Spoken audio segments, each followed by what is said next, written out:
কপালে টিপ, মেয়েদের মতো প্লাজো প্যান্ট ও মুখে ঘোমটা দিয়ে জাবির নওয়াব ফয়জুন্নেসা হলের 3 তলার একটি কক্ষ থেকে এক নারী শিক্ষার্থী সহ বহিরাগত এক যুবককে আটক করেছে ওই হলের শিক্ষার্থী ও হল কর্তৃপক্ষ। হলের 3য় তলায় কয়েকজন নারী শিক্ষার্থীর ওই যুবকের হাঁটার ধরন ও পোশাক দেখে সন্দেহ করলে ওই যুবক ধরা পড়েন। শনিবার 18 জানুয়ারি রাত 11:30টার দিকে বহিরাগত ওই যুবককে আটক করা হয়। পরে রাত 1:45টার দিকে বিশ্ববিদ্যালয়ের প্রক্টোরিয়াল বডি তাকে আশুলিয়া থানা পুলিশের কাছে সোপর্দ করেন। এই ঘটনার তাৎক্ষণিক প্রতিক্রিয়ায় ছাত্রীদের আবাসিক হলের নিরাপত্তা জোরদার করা এবং হলের শৃঙ্খলা ভঙ্গের ঘটনায় জড়িতদের যথাযথ আইন ও নিয়ম অনুযায়ী শাস্তির দাবিতে বিক্ষোভ মিছিল করেছে বিশ্ববিদ্যালয়ের সাধারণ শিক্ষার্থীরা। রাত 1:45টার দিকে বিশ্ববিদ্যালয়ের বটতলা এলাকা থেকে একটি বিক্ষোভ মিছিল বের করেন তারা। মিছিলটি বিশ্ববিদ্যালয়ের কয়েকটি সড়ক ঘুরে নওয়াব ফয়জুন্নেসা হলের সামনে গিয়ে শেষ হয়। আটক ওই যুবকের নাম আশরাফুল ইসলাম পারভেজ ওরফে যাযাবর পারভেজ। তিনি বিশ্ববিদ্যালয়ে চলমান 3 দিন ব্যাপী হিমোৎসবে ঘুরতে এসেছিলেন বলে জানিয়েছেন। তার বাড়ি চট্টগ্রামের আগ্রাবাদের ডাবলমোরিং থানায়। তিনি 2011 সালে এসএসসি পরীক্ষা দেন বলে জানিয়েছেন।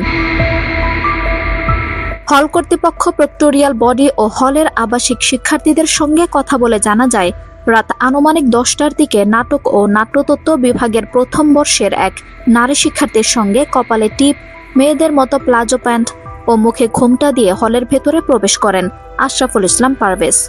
এ সময় হলের 3য় তলায় কয়েকজন নারী শিক্ষার্থী তার পোশাক ও হাঁটার ধরন দেখে সন্দেহ করেন।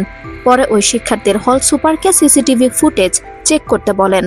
সিসিটিভি ফুটেজ চেক করে হল সুপার সহ ওই নারী শিক্ষার্থীর কক্ষে গিয়ে অভিযুক্ত আশরাফুল ইসলাম পারভেজ সহ ওই কক্ষের বাসিন্দা নারী শিক্ষার্থীকে একসঙ্গে দেখতে পান। এ সময় শিক্ষার্থীরা ও হল কর্তৃপক্ষ আশরাফুল পারভেজ ও ওই নারী শিক্ষার্থীকে আটক করেন। আটকের পর আশরাফুল ইসলাম পারভেজকে শাড়ি ও টিপ পরিয়ে দেন হলের বিক্ষুব্ধ আবাসিক শিক্ষার্থীরা। এ সময় হল কর্তৃপক্ষ বিশ্ববিদ্যালয়ের প্রক্টোরিয়াল বডিকে জানালে প্রক্টোরিয়াল বডির সদস্যরা ঘটনাস্থলে উপস্থিত হন। পরে রাত 1:45টার দিকে প্রক্টোরিয়াল বডি তাকে আশুলিয়া থানা পুলিশের কাছে সোপর্দ করে। আটকের পর ঘটনা স্বীকার করে আশরাফুল ইসলাম পারভেজ বলেন, আমরা 2 জন ভালো বন্ধু, আমাদের 7 বছরের বন্ধুত্ব, দুজনেই লালন ভক্ত। আমি হিম উৎসবে বেড়াতে এসেছি। হলে আসার সময় আমি কপালে টিপ দিয়ে মুখ ও শরীরে চাদর মুড়িয়ে হলে প্রবেশ করি। অভিযুক্ত ওই নারী শিক্ষার্থী বলেন, আমরা উভয়েই ভালো বন্ধু। হিম উৎসবে সে এসেছিল। রাতে থাকার জায়গা না থাকায় তাকে আমি হলে নিয়ে এসেছি। আমরা কেউ আপত্তিকর অবস্থায় ছিলাম না।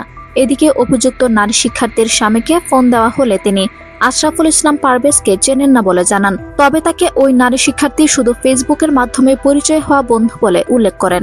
নওয়াব ফয়জুন্নেসা হলের হল সুপার নাদিয়া সুলতানা বলেন, হলে মেয়েরা ওই ছাত্রীর কক্ষে কোনো পুরুষের উপস্থিতি বুঝতে পেরে আমাকে জানালে তাৎক্ষণিকভাবে আমি হলের একজন নারী কর্মচারীকে সাথে নিয়ে কক্ষে যাই। দরজা খোলার পর আমি তাকে খাটের উপরে বসা থাকা অবস্থায় দেখতে পাই। তৎক্ষণাৎ আমি হল প্রাধ্যক্ষকে জানাই। হল প্রাধ্যক্ষ অধ্যাপক জাহাঙ্গীর আলম বলেন, আমি খবর পেয়ে তাৎক্ষণিকভাবে উপস্থিত হয়েছি। অভিযুক্তদের প্রক্টোরিয়াল বডির কাছে হস্তান্তর করা হয়েছে। সিসিটিভি ফুটেজ দেখে পুরো ঘটনা খতিয়ে দেখা হবে। দায়ীদের বিরুদ্ধে ব্যবস্থা নেওয়া হবে। বিশ্ববিদ্যালয়ের প্রক্টর অধ্যাপক AK-M রাশিদুল আলম বলেন, হল কর্তৃপক্ষের কাছে খবর পাওয়ার পর তাৎক্ষণিকভাবে প্রক্টোরিয়াল টিমকে পাঠাই। এরপর আটক ছেলেকে পুলিশে হস্তান্তর করা হয়েছে। তার বিরুদ্ধে রাষ্ট্রীয় আইনে ব্যবস্থা নেওয়া হবে। হলের অভিযুক্ত নারী শিক্ষার্থীকে বিশ্ববিদ্যালয়ের আইনের শাস্তির মুখোমুখি করা হবে। আঞ্জুম হক আরবি, আমার সংবাদ।